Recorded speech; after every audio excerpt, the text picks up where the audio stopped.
I cannot control the semantics. Mr. Chair, yes or no? of comment. Davao style. Do not ask me to answer yes or no. You are not an investigator. Mr. Chair, tayo po ay nasa investigasyon kasalukuyan, Yes, Mr. but you Chair. are not an investigator. Why are you asking me to answer Mr. Chair, yes or no? tinatanong ko lang naman. Chair, point of Session order. suspended.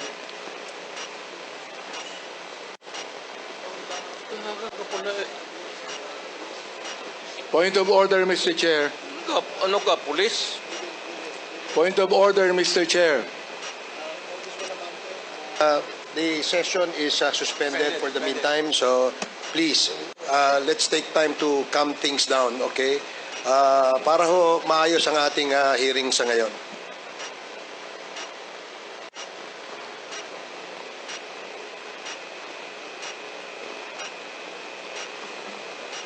Hearing is resumed. Please proceed, Congresswoman Rosas. Yes, Mr. Chair. Napakasimple lang po ng tanong ko. Tinatanong ko lang po kung yes or no, Davao style ba yung inyong modelo. Mr. Chair, ayaw niya sagutin.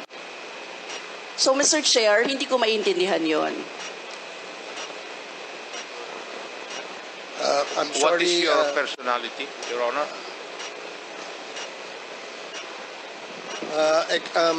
If I may, Secretary Bello, we normally, the committee does not allow the counsel of the witness to speak because the role of the counsel is limited only to counseling his client on his rights. Hanggang doon lamang po. But we cannot ask you to answer any questions that will be asked by any of the members. And that is what Thank you, is Your in the Honor. rules. Thank you, Your Honor. Actually, I'm not answering the question of Congresswoman Rosas, Your Honor.